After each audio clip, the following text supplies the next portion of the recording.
Aparentemente, Freud, ele está apenas contando um episódio das férias que ele passou com seu irmão. Mas, na verdade, à medida que ele vai descrevendo a experiência que teve, ele percebe que ali estava escondido um mapa poderoso que fala da dificuldade humana de aceitar o próprio merecimento, aceitar o próprio brilho e até mesmo a realização dos próprios sonhos.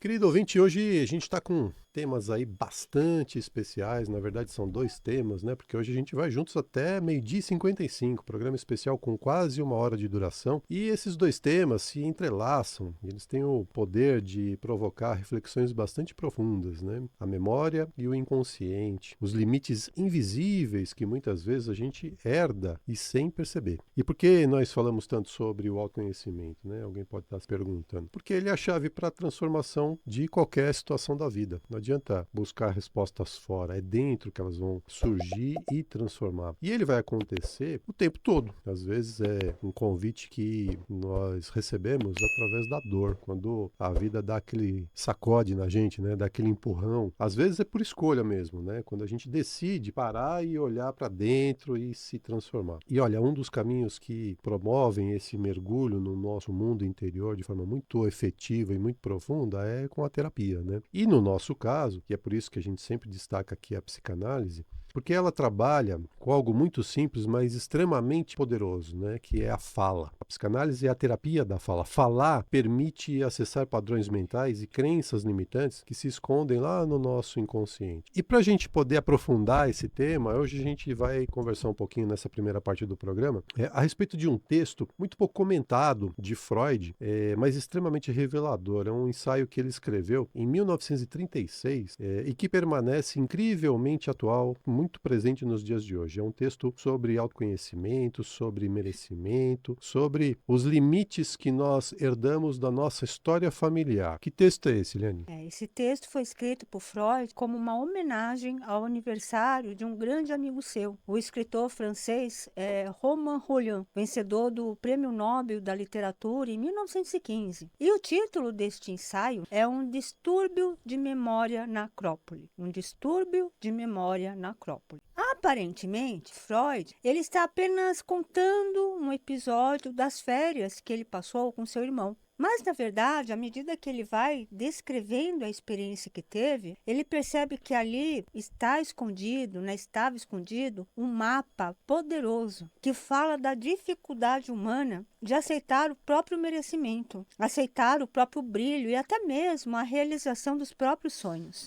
O Freud e o irmão dele tinham o hábito de viajar. Todos os anos eles viajavam. E eles sempre iam para o mesmo lugar, iam para a mesma ilha. Mas especificamente naquele ano surgiu a ideia de fazer algo diferente. Por que não seguir até a Grécia? Por que não conhecer finalmente a Acrópole? Afinal, Freud era apaixonado pela cultura grega. Ele conhecia os mitos, ele conhecia a filosofia grega, os símbolos gregos. Era como se aquela viagem fosse mais do que um passeio. Era, na verdade, para ele um encontro com um lugar sagrado, né? Mas quando a viagem começou a se concretizar, algo estranho começou a acontecer com Freud. Ele começou a duvidar, né? Será que vão aceitar o meu documento, né? Hoje falaria em passaporte. Será que vai dar certo? Será que é segura essa viagem? Ele começou a sentir um turbilhão de sentimentos estranhos. Mas mesmo assim, né, Freud seguiu lá no seu caminho, na organização da sua viagem com seu irmão. Mas sempre com aquele sentimento, com o coração inquieto, o coração apertado. Era um sentimento muito estranho e até incoerente com a situação, que afinal era tão desejada por ele há muito tempo, né?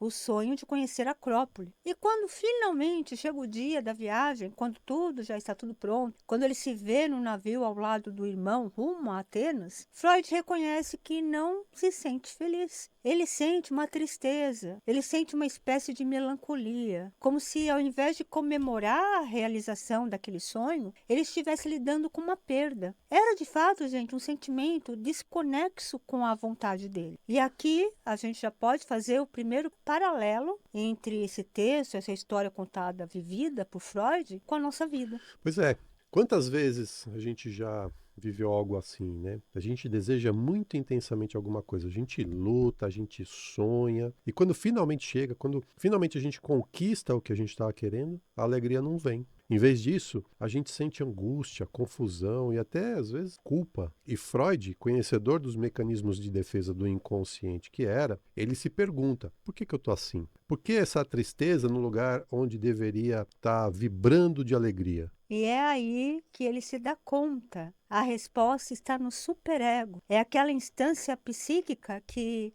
nos condena inconscientemente. Aquela voz sutil que diz: você não devia estar aqui, você não devia estar aqui. Isso é grande demais para você. Melhor voltar para o lugar de onde você veio. É o que chamamos, gente, de autossabotagem inconsciente. Então, conta aí pra gente, quantas vezes você se sentiu assim e ouviu essa voz, né? Deu força para ela. Com certeza muitas, né? Muitas vezes. No caso do Freud, o superego se manifesta assim. Mesmo ele tendo trabalhado a vida toda, estudado muito, sendo respeitado e reconhecido no mundo todo, quando finalmente ele realiza um sonho, no caso, né, visitar a Acrópole, uma parte dele vai dizer assim: você não deveria estar aqui. Isso é demais para você. Você foi longe demais. Ou seja, o superego faz com que ele se sinta culpado ou inadequado, como se não merecesse aquilo tudo que estava acontecendo com ele, mesmo tendo ele consciência de que ele fez por merecer aquilo. Exatamente. E todos nós temos esse superego, tá? Essa vozinha aí dentro falando. É como se fosse uma programação interna que diz: fique no seu lugar, não vá além do que sua família foi. Não vá além do que sua família esteve, onde ela esteve. Pois é, gente. Esse é o tipo de voz que pode impedir a gente de aproveitar as conquistas da vida com leveza. É o que chamamos de autossabotagem consciente. E a gente tem até um provérbio moderno para isso aqui, né? É bom demais para ser verdade. Quantas vezes, querido ouvinte, você já não se pegou dizendo isso? É bom demais para ser verdade. Ou ouviu de alguém, né? Quantas vezes você se sentiu deslocado ou inadequado diante de uma conquista? Pois é, o Freud reconhece que esse sentimento tem uma raiz mais profunda, né? A sensação de que algo bom demais não pode ser real. Mas Freud também persiste e continua na sua viagem. E quando ele finalmente chega na Acrópole e pisa naquele solo milenar, ele é tomado por um outro fenômeno, a desrealização. Já ouviu isso? Uhum.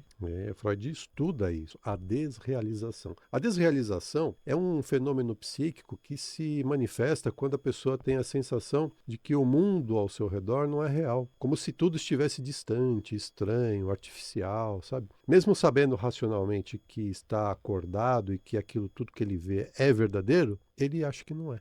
É como se houvesse uma desconexão entre a percepção e a emoção. A realidade continua presente, mas sem o peso emocional habitual. É como se a pessoa mentalmente dissesse: eu sei que eu estou aqui, mas é como se eu não estivesse. Tudo parece um sonho, como se fosse um cenário falso. Então as pessoas parecem falsas, como se fossem bonecos. E isso, gente, aconteceu com Freud. Uma parte dele dizia: isso não está acontecendo, esse lugar não existe. Então, quantos de nós conhecemos esse efeito?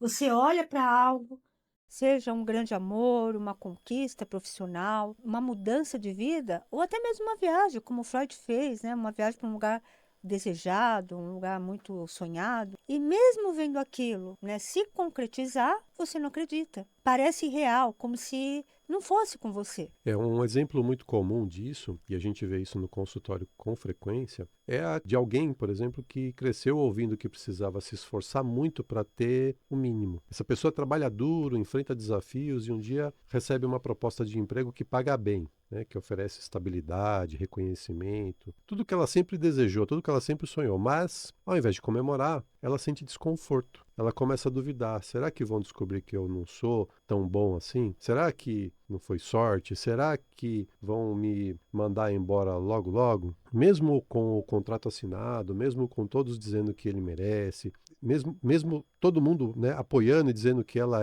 fez por merecer aquela conquista, essa pessoa ela não se considera merecedora daquilo que está acontecendo na vida dela. É como se estivesse vivendo uma vida que é de outra pessoa, no caso, né? Essa é então a desrealização acontecendo na prática, né? A mente vê, mas o coração ainda não acredita. E muitas vezes, por trás disso, está a ideia de que isso é bom demais para ser verdade, ou de que aquilo foge demais da história que ela aprendeu a contar sobre ela mesma, porque ela ouviu sobre ela mesma algo diferente, né? Exatamente. Todo esse sentimento tem muito a ver com a síndrome do impostor, né? Que nós já comentamos aqui também. E com Freud, apesar de saber que aquilo era real, uma parte dele também, né?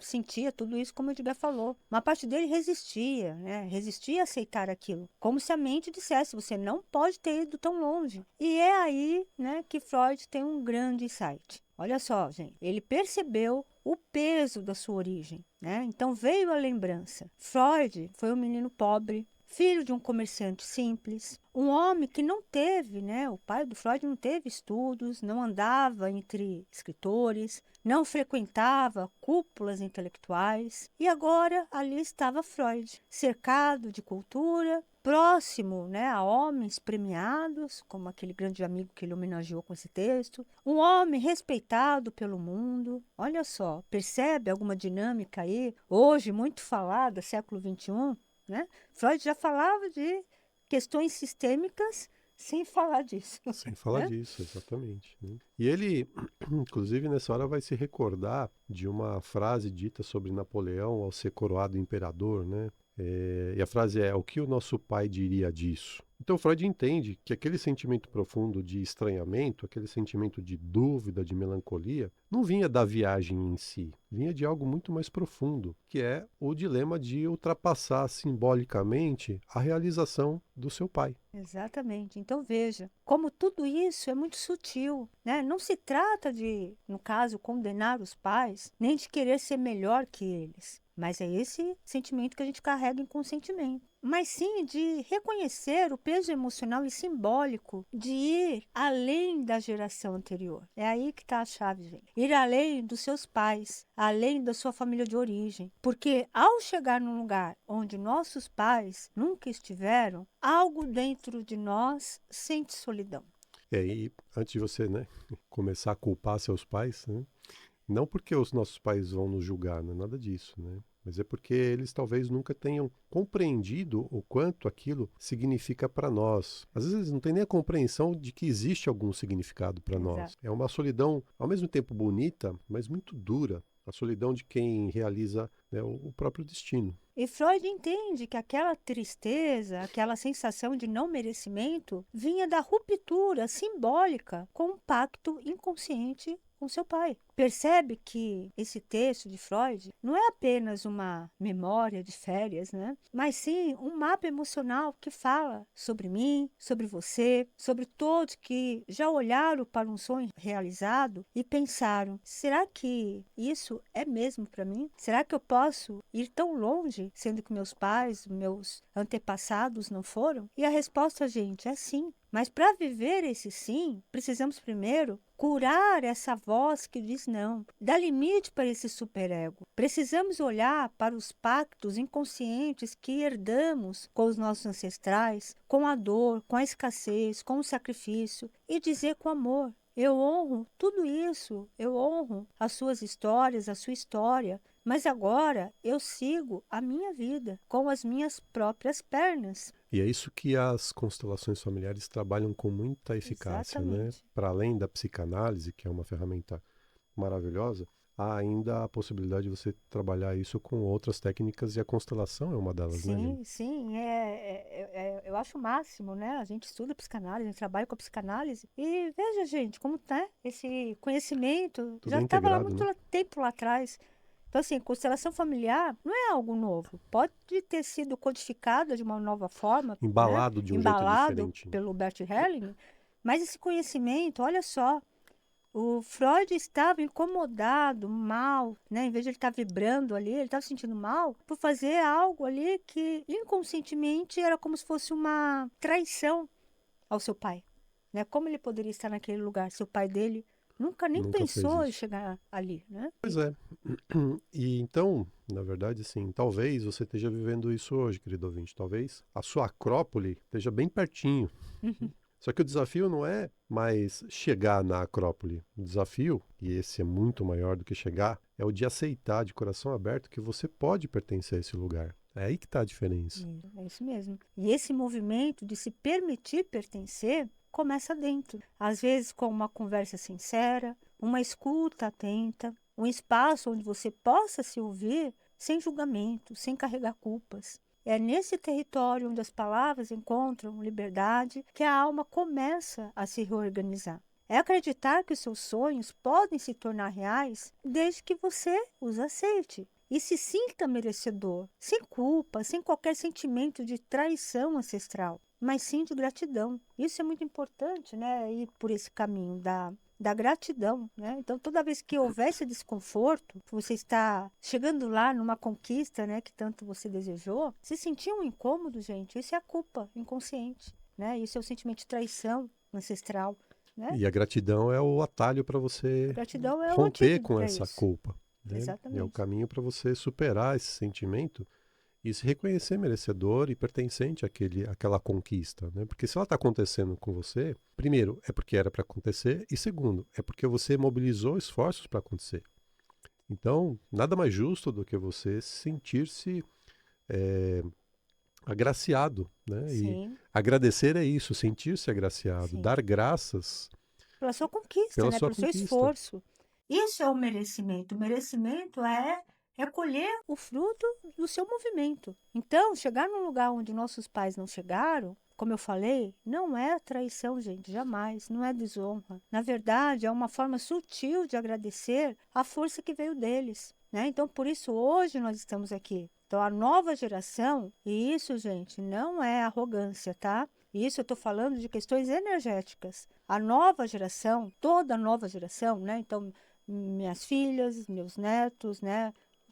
Tudo que vem depois de nós sempre vai ser mais forte que nós, né? Que o anterior. E quando você se sente inadequado no lugar onde você está anulando, você está negando essa força. Olha que interessante, né? Você está Isso anulando é um essa erro grave, força. porque a nova geração é mais forte porque a nossa geração a fortaleceu. Exato, exato. Tá? Então, assim, é, as novas gerações, né? Então, assim, não é para a gente olhar para os nossos antepassados com arrogância. Falar, olha, eu sou o mais gostosão aqui, eu sou mais forte, mais poderoso. Não é nesse sentido. Mas é no sentido da força de a gente atingir as nossas conquistas. Né? É só olhar para o passado, gente. Nossos pais não tiveram as oportunidades que nós estamos tendo aqui, né? As minhas filhas estão tendo outras oportunidades que nós não tivemos.